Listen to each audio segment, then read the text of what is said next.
Assalamualaikum warahmatullahi wabarakatuh.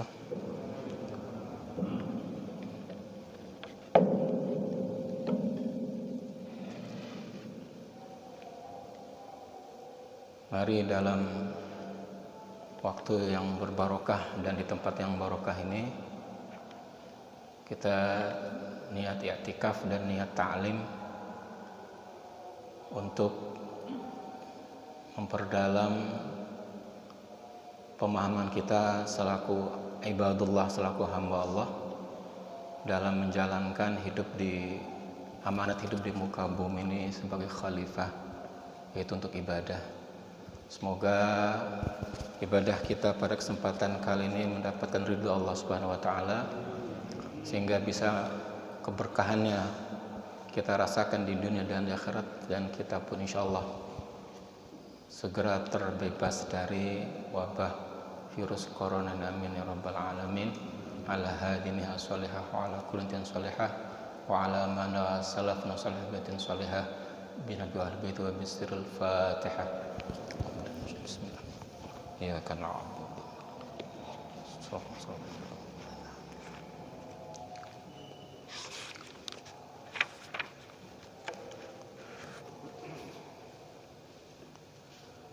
Bismillahirrahmanirrahim.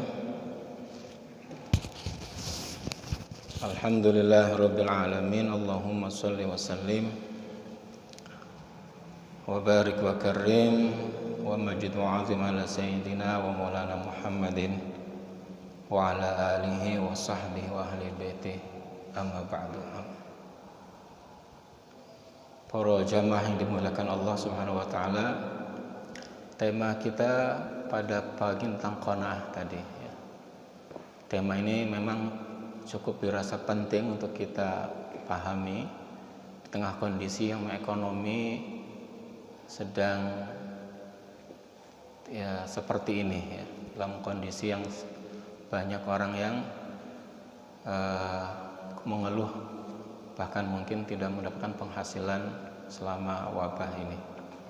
Sebagai prolog, sebagai muqaddimah, saya akan ambilkan kisah nyata dari kitab An-Nawadir. Kitab ini berisi tentang hikayat-hikayat atau kisah-kisah nyata yang dikumpulkan dan ditulis oleh salah seorang ulama Mesir yang cukup masyhur. Beliau hidup pada abad ke-900 kalau tidak salah, yaitu Imam Al-Qalyubi. Kitab ini kalau di kampung saya kaji rutin sebagai selingan kajian fikih ya. Jadi kita akan mengambil i'tibar dari kisah ini, lantas akan kita kupas bagaimana pandangan Quran dan Sunnah Nabi Muhammad SAW. Al-Hikayatul Arba'un, hikayat yang ke-40 dalam kitab ini, fil qanaati bil qalil, dengan tema qanaah dengan yang sedikit. Hukiyah dikisahkan an Uwais al-Yamani qal, dihikayatkan dari Uwais al-Yamani berkata, ini Uwais al-Yamani apakah Uwais al-Qarni atau bukan? Ini tidak ada penjelasan karena Uwais al-Qarni pun Yaman, sama-sama Yaman. Jadi kalau Al-Qarni mungkin biasanya disebut Al-Qarni Al-Yamani, tapi ini cukup Uwais Al-Yamani saja. Ya kemungkinan beda dengan Uwais yang Al-Qarni itu. Dikisahkan dari Uwais Al-Yamani berkata, kana rajulun lahu arba'atu aulad famarada. Dikisahkan di Yaman sepertinya ada seseorang laki-laki yang memiliki 4 orang anak. Laki-laki ini kemudian sakit dan harus butuh perawatan. Faqala ahaduhum lahum, lantas berkatalah salah satu dari 4 anaknya ini kepada saudara yang lain untuk membuat kesepakatan dalam bagaimana siapa dan yang merawat ayahnya ini. Kata salah satu dari mereka mengatakan, memiliki ide, imma antakfuluhu wa laysa lakum min mirasi syai'. Bagaimana kalau salah satu dari kalian itu merawat ayah kita yang sakit, tetapi tidak mendapatkan warisan. Wa imma an ukaffiluhu wa laysa li min yurasi syai', atau saya yang merawat dan saya rela nggak dapat warisan. Ini tawaran yang nggak enak ya. Tapi yang punya ide ini sebetulnya memang dia ingin merawat, punya himmah yang besar untuk bakti kepada orang tuanya, ayah yang sakit ini. Sehingga tawarannya kan ya bikin orang lain mundur untuk melakukannya. Karena kalaupun kita biasanya mungkin aku belum merawat, warisan tak PKB kan gitu biasanya ya. Biasanya gitu biasanya. Kan kita ada tendensi kalau ingin berbuat kebaikan seringkali seperti itu. Ini sebaliknya, wis ngerawat gak oleh warisan ya Allah. Ya fa'abau, gak ada yang mau. Yang menawar itu yang mau, memang dia yang sengaja menawar itu karena memang dia ingin merawat. Fa'abau, dan semua tidak yang mau ya, karena sudah repot ngerawat gak dibagi warisan pisannya. Fakafaluhu wa hatamat. Akhirnya karena memang dia yang mempunyai ide dan dia yang juga siap untuk merawat, akhirnya dirawatlah oleh yang punya ide tadi dan meninggallah ayahnya, dirawat sampai meninggal. Itu cuma satu orang anak yang merawat. Walam yakhud hadzahu minal miras, dan dia menepati janji sama sekali nggak ngambil bagian warisan. Tapi dia sudah berbakti merawat ayahnya yang sakit sampai meninggal. Yang nggak sebutkan berapa tahun. Kalau orang sakit dalam kondisi sakit ya kita maklumi bagaimana payah dan repotnya. Berselang kemudian, berapa waktu kemudian, faqila lahu fil manam, lelaki yang soleh yang bakti kepada ayahnya ini, kondisi ekonomi yang sedang sulit dan memang dia nggak dapat warisan lagi, uangnya habis buat ngerawat ayahnya.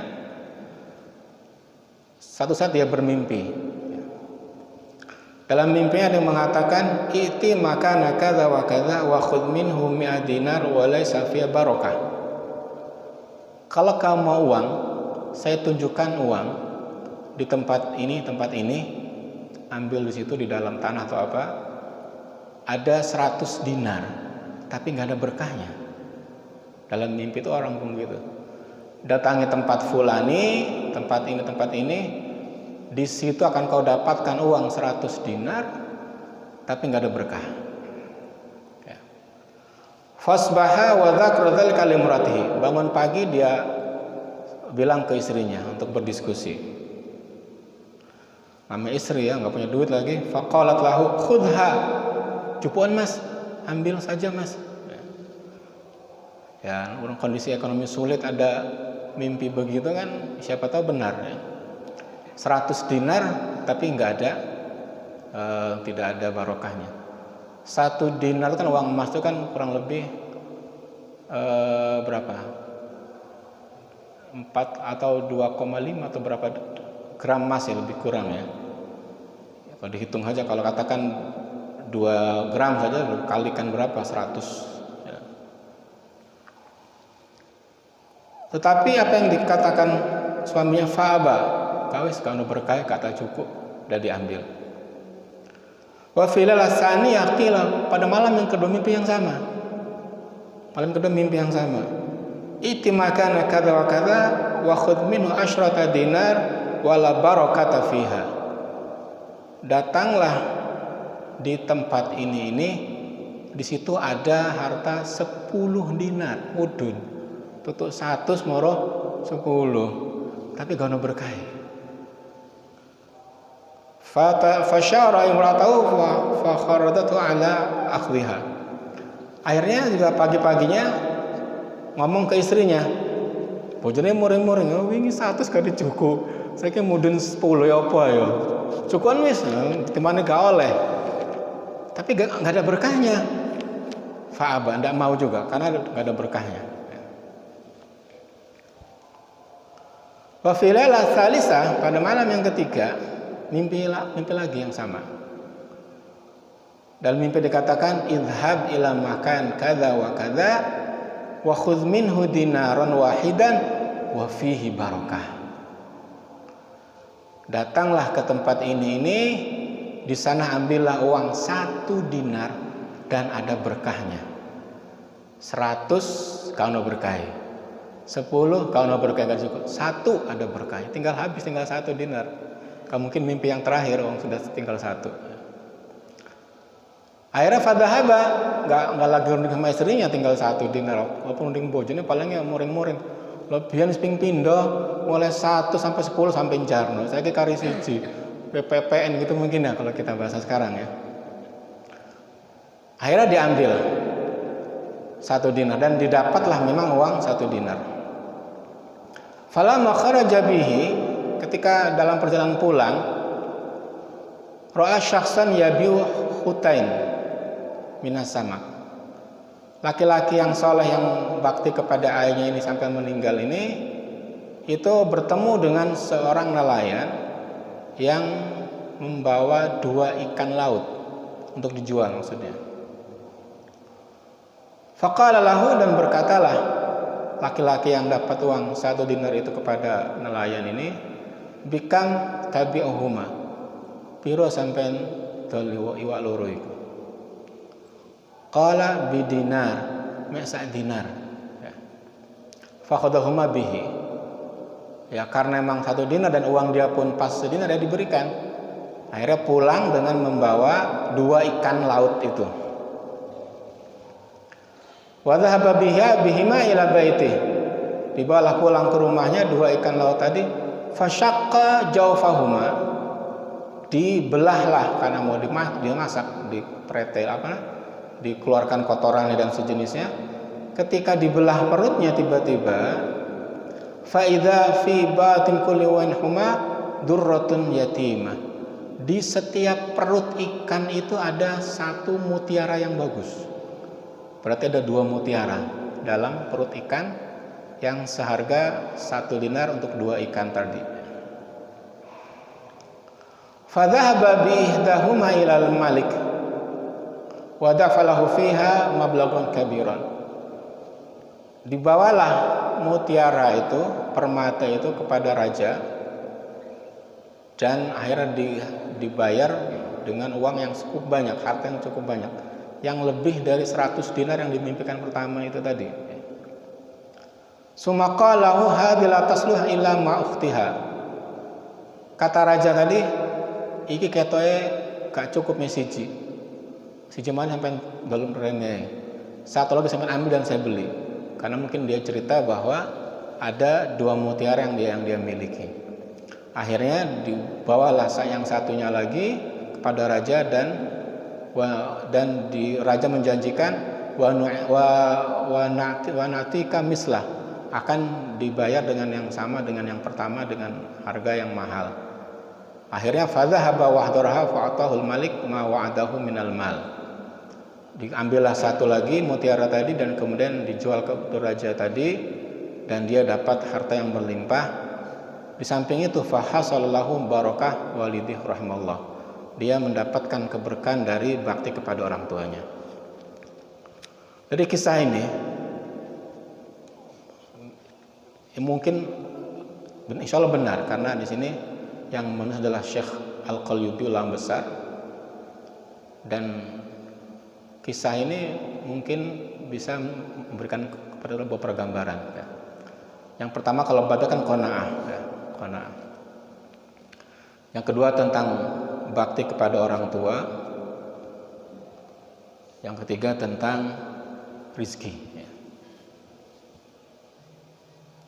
Qanaah itu sudah kita maklumi secara bahasa berarti neriman.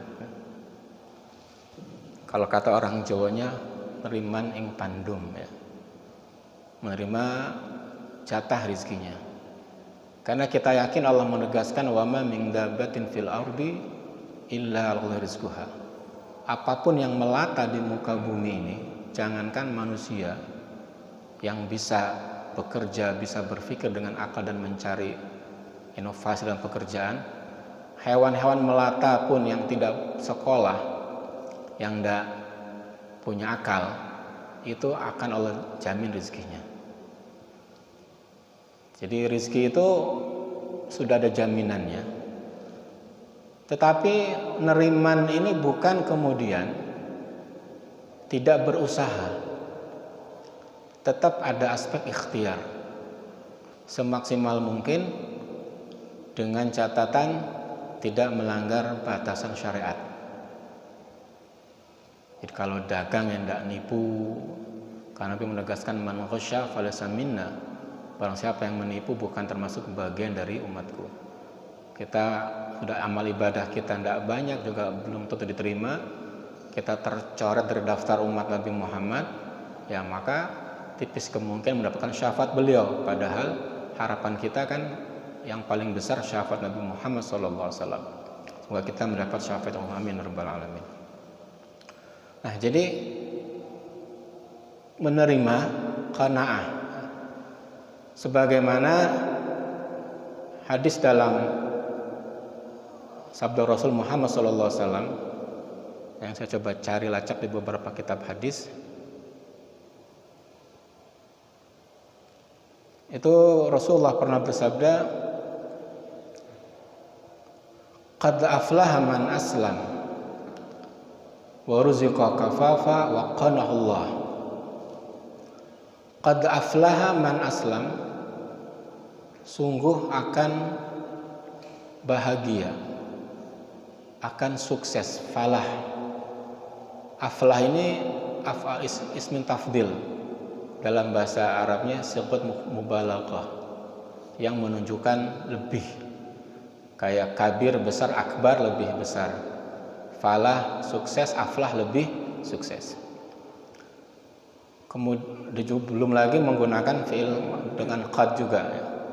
Qad, sungguh yang masuk pada fi'il madhi berarti di mana sungguh bahagia, sungguh sukses. Man aslama, orang yang telah masuk Islam dan bersyahadat dengan itu. Wa ruziqa kafafa, dan dirizki Allah dengan rezeki yang cukup.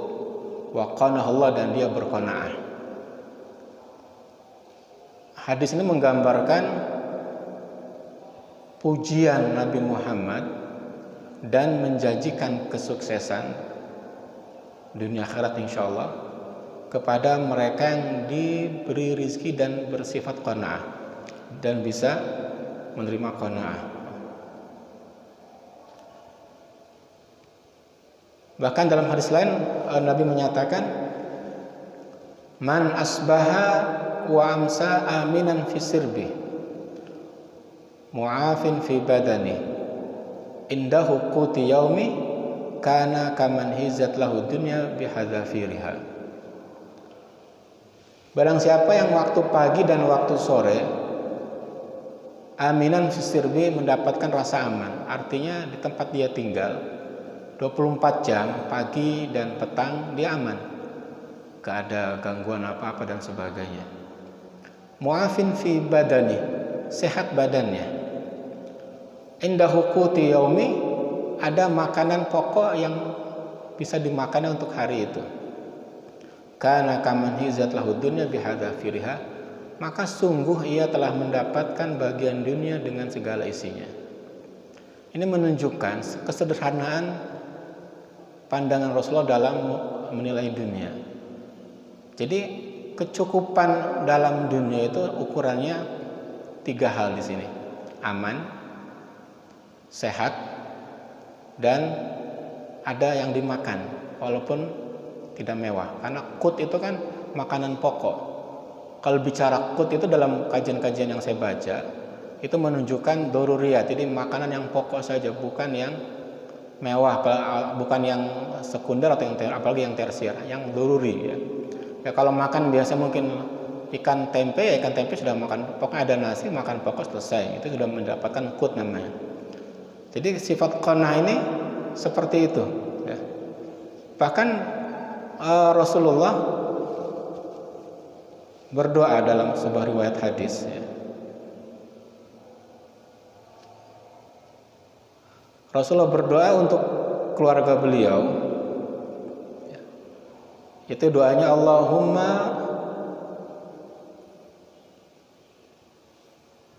kalau nggak salah, Allahumma itil li Allahumma tilati baiti Allahumma a'ti li ahli baiti qut. Lebih kurang demikian, saya lupa teks hadisnya.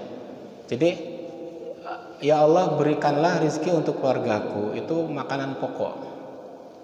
Jadi Rasulullah meminta yang sederhana. Untuk makanan keluarga beliau itu hanya Nabi meminta yang pokok-pokoknya saja. Artinya Rasulullah tidak ingin berlebihan, Ya. Nah, dari beberapa hadis itu tergambar bahwa qanaah itu merupakan salah satu akhlak yang diajarkan oleh Islam untuk menyikapi dunia. Bersifat qanaah, tidak berlebihan dalam hidup. Kalau kita pikirkan, hidup kita kan di dunia sementara. Rizki yang kita cari dan kita dapatkan itu kan untuk sanggup kita, ya.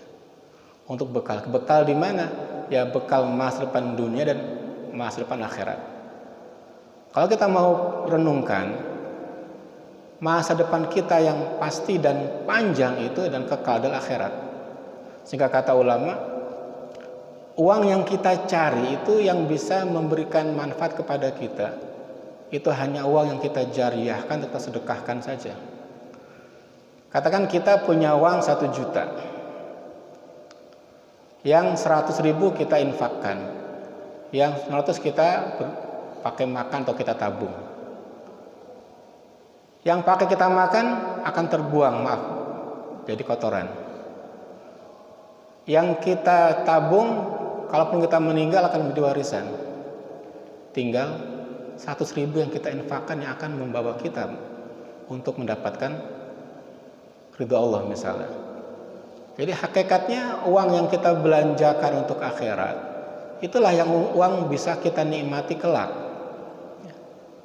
Tapi yang kita makan dan yang kita belanjakan di dunia, ya sudah. Kalaupun kendaraan yang mungkin kita meninggal ya diwarisi, rumah yang besar pun diwariskan. Nah, di sini maka kita harus bijak dalam mentasarufkan atau mendistribusikan uang yang kita cari. Ya, tidak semua kita infakkan semua, karena ketika sahabat Sa'ad bin Abi Waqqas kalau tidak salah itu bilang, ya Rasulullah saya infakkan semua harta saya kepada jalan Allah. Tidak, jangan banyak, tinggalkan untuk anak-anakmu. Kalau gitu separuh juga banyak, jangan. Kalau gitu seperempat juga banyak, jangan. Sepertiga sudah cukup banyak. Sepertiga kamu sisihkan untuk fisabilillah. Jadi kalau di sini mungkin ya kalau batasan infak atau amal jari sehingga dalam bab wakaf, dalam bab wasiat itu kan ada hampir ulama sepakat untuk batas akhir maksimal jariah wakaf atau infak itu wasiat itu adalah 1/3 dari total harta, tidak boleh lebih. Karena pakai hadis Nabi tadi. Kalaupun ada orang yang lebih dari 1/3, ulama fikih ada 2 pendapat. Mazhab Imam Syafi'i tidak sah, yang sah cuman yang 1/3 saja, yang sisanya tetap kembali kepada keluarga. Imam Malik sah selama ada ridho semua ahli waris. Nah, kalaupun kita lacak dalam Al-Quran, memang kata-kata qanaah secara teks hanya ada pada 1 ayat saja, Al-Hajj ayat 36, yaitu wa'imul qani' wal mu'tar. Berilah makan kepada orang-orang miskin yang memang qanaah, yang tidak minta-minta, dan orang miskin yang minta-minta. Jadi kata qanaah hanya ada pada deskripsi untuk kasus di mana al-qani ini adalah orang miskin yang butuh bantuan tapi dia tidak mintakan afafnya. Tetapi ada beberapa ayat yang ditafsiri ulama itu menunjukkan qanaah. Antara lain pada ayat An-Nahl 97, Allah berfirman, "Man 'amila shalihan min dzakarin aw unsa wa huwa mu'minun fa nuhyiyannahu hayatan thayyibah wa la naziyannahum ajrahum bi ahsani ma kanu ya'malun." Man 'amila shalihan, barang siapa yang beramal soleh, min zakarin au unsa, baik laki-laki atau perempuan, wa huwa mu'minun, dan dia mukmin, beriman. Karena syaratnya amal soleh diterima adalah harus beriman. Maka pada setiap surat seringkali innal ladzina amanu wa amilu sholihat, diiringi pasti setelah amanu itu ada as-sholihat, amal soleh. Artinya salah satu syarat mutlak untuk diterimanya amal soleh harus berbasis dia punya iman dulu. Kalau nggak punya iman, ya sia-sia amal solehnya, nggak ada yang bisa diharapkan untuk dipanen di akhirat nanti. Sehingga di sini kan juga disebutkan begitu, barang siapa yang beramal soleh, baik laki-laki atau perempuan, dan dia beriman, maka apa janji Allah? Falanuhyiyannahu, maka sungguh. Ini kenapa saya buat 3 sungguh? Karena ada 3 kata taukid. Jadi di sini pertama ada lam taukid untuk fi'il mudhari. Kedua ada nun taukid sakilah. Nun taukid kan ada 2, ada nun taukid khafifah, ada yang sakilah. Jadi kalau saya anggap poin, maka nun taukid khafifah hanya 1 poin nilainya, sakilah berat 2 poin. Berarti dihitung 2. Ditambah ada lam taukid, maka 3. Falanuhyiyannahu, maka sungguh aku akan beri kehidupan baginya, hayatan thayyibah, kehidupan yang thayyibah, yang baik. Itu dalam tafsir ternyata saya lacak, dalam tafsir Ibnu Abbas dan sebagian besar tafsir itu juga Imam Alim itu mengatakan yang dimaksud dengan hayatan thayyibah adalah hidup dengan qanaah. Dengan qanaah itu tidak harus miskin, juga nggak harus. Artinya orang miskin pun bisa qanaah, orang kaya pun bisa qanaah. Jadi tidak hanya kemiskinan yang harus berqanaah, orang kaya pun bisa qanaah. Apa bagian qanaahnya? Qanaahnya mungkin dia tidak berlebihan dalam menyikapi harta yang dimilikinya, tidak medit, kan qanaah juga. Termasuk juga tidak menjadikan tujuan utamanya dalam dunia dalam mencari harta benda, kan itu qanaah juga. Jadi dijanjikan di sini barang siapa yang beramal soleh, laki atau perempuan, dan dia beriman kepada Allah, falanuhyiyannahu hayatan thayyibah, maka sungguh akan aku berikan kepada kehidupan yang baik, itu qanaah. Walanaziyannahum juga, dan sungguh akan aku berikan balasan juga dengan 3 taukid, ya. Ajrohum, pahalanya, biahsani ma kanu ya'malun, dengan lebih baik dari apa yang mereka lakukan. Balasan Allah itu lebih baik dari yang kita lakukan. Kalau kita bekerja, itu kan biasanya ada timbal balik. Pekerja kita akan dapat gaji sesuai dengan besar atau sedikitnya pekerjaan kita. Tapi kalau itu bonus akan diberikan sebanding dengan tingkat pekerjaan yang dilakukan. Tapi Allah lebih baik, nggak sebanding. Balasan Allah adalah lebih baik dari yang mereka lakukan. Artinya amal-amal kita mungkin sedikit, tapi janji Allah untuk membalas lebih besar dari amal kita. Ini satu ayat ini kemudian yang menjadikan saya berpikir bahwa ternyata pemahaman Islam yang mengatakan hayatan thayyibah memang kan ada macam-macam tafsir. Kalau secara tekstual, hayat adalah hidup, thayyibah itu baik. Hidup yang baik itu kan mungkin tergantung siapa memandangnya, ya. Kalau mungkin mereka-mereka yang materialis, barangkali hidup itu adalah bergelimang harta dianggap hidup yang baik, ya. Itu mungkin pandangan mereka yang materialis, ya. Tapi kalau mungkin mereka orang tertentu, mungkin hidupnya adalah anak keluarga yang sakinah, ya.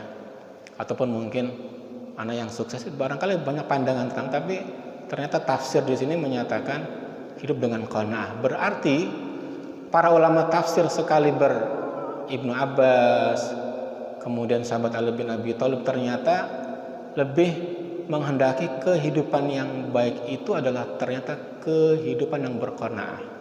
Kalau kita ada tafsir ini, kita lihat, ya. Ya, semoga saja kita bisa mendapatkan harta yang cukup dan kita bisa berqanaah untuk hidup dalam dunia amin bil alamin. Kita tentang qanaah. Yang kedua tentang dari cerita ini, jadi kisah ini kan tentang birrul walidain, ya. Sudah kita maklumi bahwa janji Allah untuk birrul walidain adalah sangat besar. Bahkan dalam sebuah hadis kalau tidak salah, Rasul pernah menyatakan tidak ada satu azab pun yang akan didahulukan di dunia siksanya kecuali uququl walidain. Jadi artinya durhaka kepada orang tua itu dosanya tidak hanya di akhirat, juga di dunia sudah akan didahulukan. Mungkin kisah-kisah yang mungkin itu mitos ataupun mungkin kisah fiktif tapi penuh pelajaran, mungkin kisah maling kundang, kisah batu belah, barangkali itu menunjukkan bahwa siksa kepada anak yang durhaka kepada orang tua itu kan langsung di dunia. Ya pun kita nggak usah memastikan benar atau tidak kisah, tapi mungkin kisah itu akan mengambil sebuah gambaran bahwa tentang bahayanya sikap durhaka kepada orang tua. Dan sebaliknya akan besar fadilahnya berbakti kepada orang tua, termasuk di sini dalam kisah adalah kisah merawat ayah yang sakit atau ibunya. Kalau di negara-negara maju di Eropa atau di Jepang itu orang-orang tua itu sudah masuk panti jompo ya. Anaknya nggak mau ada yang ngerumat. Jadi langsung pokoknya ada uang disetorkan panti jompo, bayar berapa per bulan, dia nggak mau ngurus. Ya kita semoga nggak seperti itu. Tapi walaupun sebagian kita sudah mulai perbuatan itu, walaupun di sebagian wilayah ataupun di orang tertentu yang melakukannya. Mestinya kita bijak dalam hal ini, dan sebagai pribadi muslim mestinya tidak melakukan itu. Walaupun yang tidak salah juga memasukkan orang tua ke panti jompo, walaupun yang mungkin dia bisa menjamin dengan uangnya, tapi kan beda ketika dia bisa merawatnya sebagai anaknya dan memang bakti kepada orang tua sebagaimana kisah ini. Di kisah ini pun menggambarkan fadilah yang besar, bahkan janji Allah yang begitu langsung didapat di dunia. Yang terakhir tentang masalah berkah tadi, harta yang berkah.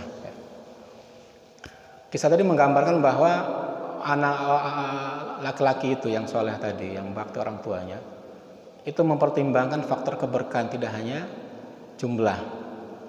Kalau mungkin boleh saya gambarkan, harta benda itu kan ada yang berkualitas, yang berkuantitas. Yang berkuantitas adalah dari faktor jumlah. Kalau adalah faktor keberkahan. Jadi kualitas bisa kita katakan sebagai harta yang berkah. Walau parameter berkah kan sulit. Ya, berkah apakah harus mendapatkan ganti yang banyak di kemudian hari atau apa, itu kan sulit. Tapi yang jelas kata-kata barakah itu adalah ziyatul khair. Dan Nabi selalu minta berkah dalam doa-doanya. Doa yang nikah pun Nabi doakan Allahumma barik lahuma, barik laka wa barik alaikuma. Allahumma barakallah wa barik alaikuma. Apa beda antara barakallah dan alaika? Itu ada bedanya. Kalau barakallah lak itu artinya barakah terhadap kehidupanmu yang baik. Barakah alaik, barakah terhadap kehidupan yang susah. Karena ala dan lam itu dalam bahasa Arab punya dua arti. Jadi kalau kata Cina Ali kan al-yaum lak wal yaum alaik. Hari itu ada yang berpihak kepadamu yang baik, ada yang negatif, itu alaik. Jadi kalau ala dan lam itu sudah beda. Makanya ketika Nabi mendoakan barakallahu lak wa baraka alaik dalam mereka yang baru manten, itu menunjukkan keberkahan itu tidak hanya ada pada kenikmatan, tapi mungkin ada pada kesusahan. Makanya barakallahu wa baraka alaik. Ya. Itu luar biasa bahasa Arab, ada bedanya. Jadi antara lam dengan al. Makanya kalau ud'u li, ud'u ala beda. Kalau ud'u li, doakan saya baik. Kalau ud'u ala, ya doakan saya buruk.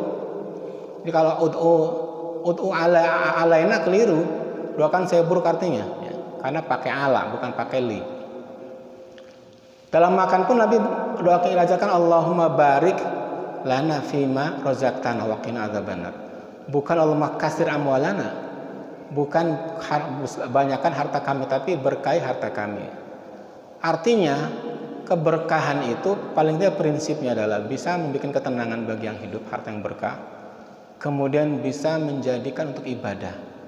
Karena harta-harta yang kemudian berdampak kepada kita maksiat kepada Allah, bisa dipastikan ulama dia tidak ada berkahnya. Nah, yang sedikit belum tentu tidak berkah. pun yang banyak juga belum tentu tidak berkah. Ada yang banyak berkah, ada yang banyak tidak berkah. Juga yang sedikit nggak semua berkah, ada sedikit yang berkah, juga ada sedikit yang tidak berkah. Semoga kita mendapatkan rezeki yang banyak dan berkah. Allahumma amin rabbal alamin, dan bisa menjadi media kita untuk takarrub kepada Allah. Wa hadza minkum kana musyaring monggo. Sampai jam berapa? Sampai apa? Sampai nunggu bunyi tit ya. Monggo ada yang mau sharing mungkin kajian kita, kajian yang lain monggo.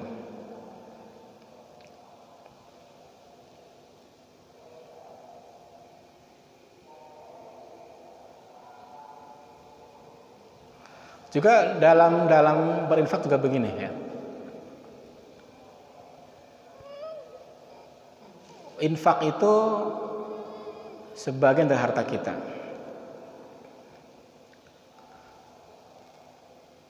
Tetapi besar dan sedikitnya itu kan relatif ya. Jadi mungkin saja kita menilai orang berinfak 10.000 itu kecil dibanding dengan 100.000. Tapi kalau dipresentasikan dari total uang dimilikinya mungkin berbeda. Orang yang punya 10.000 dia infak, yang punya 100.000 dia infak 10.000, kan 10% yang dia infakkan. Tadi yang berinfak 100.000 tapi uang yang dimilikinya 10 juta, ya maka hanya 1% barangkali ya, tidak sampai 10%. Jadi kita tidak bisa menilai sesuatu dari kuantitas. Cobalah adil dari kualitas juga. Artinya dari total yang dimiliki seseorang dalam berinfak itu juga layak kita apresiasi. Maka Nabi katakan tasaddaq walau bisyaqqin minat tamr. Sedekahlah walaupun separuh dari kurma. Logikanya kan separuh kurma itu tidak ada artinya. Kita kan nggak mungkin sedekah dengan separuh kurma. Ya kalaupun kita dapat separuh kurma ya mungkin yang si ngasih ya kita ya rada ya dibilang kok maringi kok separuh kurma gue ya apa siji sekalian sih lumayan kan gitu. Artinya menggambarkan sesuatu yang remeh itu pun akan bernilai sedekah kalau memang dia ikhlas dan memang dimilikinya itu. Jadi yang mau nyumbang botosnya gak apa-apa, terima naik. Jadi botol siji aku sungkan sedekah me botol siji. Ya kan punya segitu ndak, bismillah tawakal Allah dan semoga jadi yang terbaik.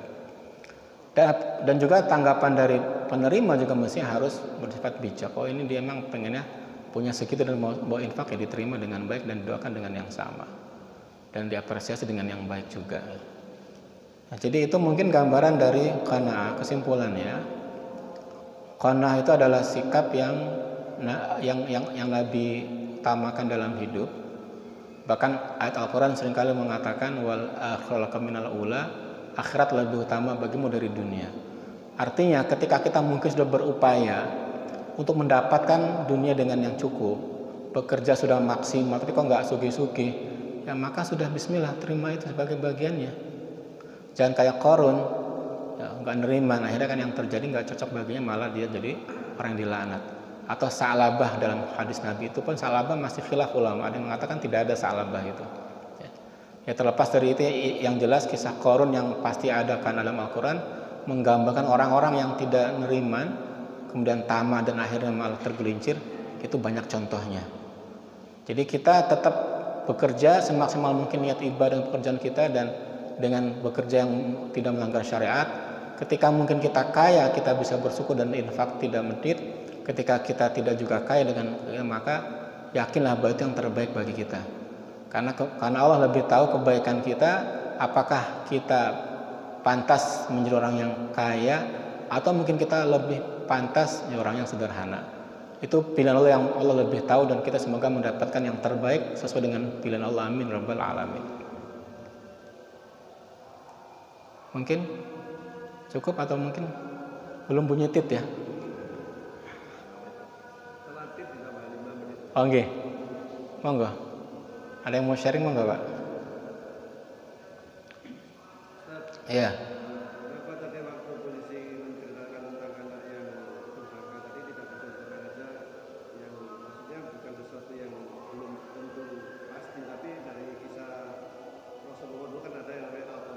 Oh iya. Iya betul. Iya. Jadi Alqamah itu memang salah seorang sahabat Nabi, tapi itu pun masih diperdebatkan sama dengan Sa'labah tadi. Karena sahabat Nabi kan kebanyakan pilihan. Ya. Alqamah itu memang beliau meninggalnya susah. Untuk meninggal dengan menyebut nama Allah susah, artinya lama meninggalnya, ketika naza lama, karena memang orang ibunya sakit hati kan, itu kisahnya. Sakit hati karena ada kecenderungan Alqamah itu mengutamakan istrinya. Jadi sehingga kemudian ibunya tidak terima dengan perlakuan Alqamah yang seperti itu. Kalau kita tangkap memang itu karena sakit hati ibunya, sehingga ibunya kemudian tidak mau memaafkannya, sampai Nabi mengancam ketika akan membakarnya kalau juga ibu nggak memaafkan. Tapi kita sebagai ayah atau ibu juga mesti bijaksana. Tidak seperti itu kepada anaknya. Jadi walaupun mungkin anaknya melihat anak laki-laki lebih, istri yang diutamakan beli baju, misalnya istrinya 2, ibunya 1, ya mesti ibu juga ya memaklumi, karena memang ibu kondisi kan sudah buat apa baju banyak-banyak. Jadi ya walaupun seperti itu ya tidak kemudian kita sebagai orang tua cepat tidak meridhoi anak kita, langsung anaknya pilih kasih langsung anaknya milih bojone aku tak metu itu omah, ya enggak juga begitu. Artinya ada bijaksana, di mana orang tua jangan tergesa-gesa untuk mendoakan buruk, apalagi tidak ridho kepada anak, karena yang repot juga kelak orang tua karena tidak punya anak yang soleh.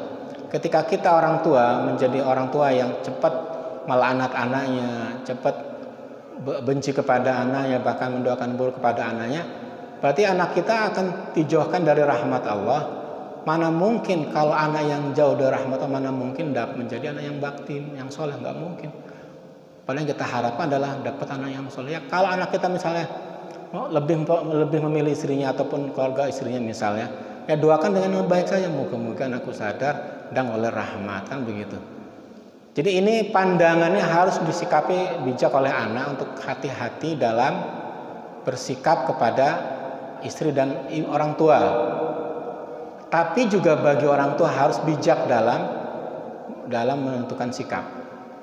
Itu yang terbaik begitu, karena Islam tidak mengajarkan orang-orang untuk cepat melaknat ataupun tidak ridho kepada siapapun juga. Karena apalagi kalau orang tua itu, doa orang tua dalam mustajab, kata Rasulullah, doa waladi waladi kadul anbiya li ummati. Doanya orang tua kepada anaknya itu seperti doa Nabi kepada umatnya, artinya mustajabah. Jadi itu tadi mungkin sedikit kita memadukan dengan kisah Alqamah yang ya bisa kita jadikan inspirasi dalam hal bil walidain, Allah alam bisawab.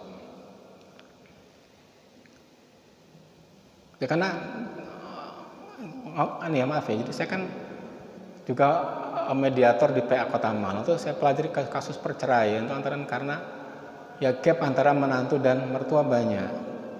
Jadi kadang kurang bijak mertuanya, atau mantu yang kurang taat juga. Ya dua-duanya salah kadang-kadang. Kadang menantunya sehingga kurang ajar, mertua juga kadang ikut campur ataupun berlebihan ya. Jadi misalnya kita bijaksana dalam hal ini, tidak berlebihan dalam menyikapi segala sesuatu hal. Allah alam bisawab. Sudah bunyi tit. Ada yang mau sharing barengan lagi, monggo.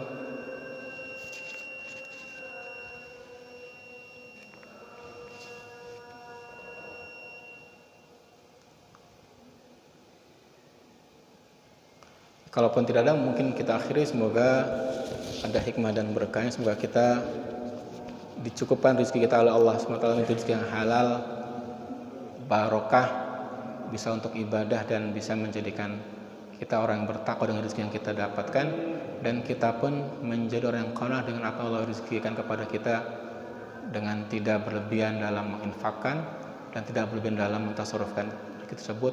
Semoga rezeki kita menjadi bagian dari amal ibadah kita untuk menjadikan insan-insan yang berakhlak mulia dan bertakwa kepada Allah. Amin. Alhamdulillah. Al-Fatihah.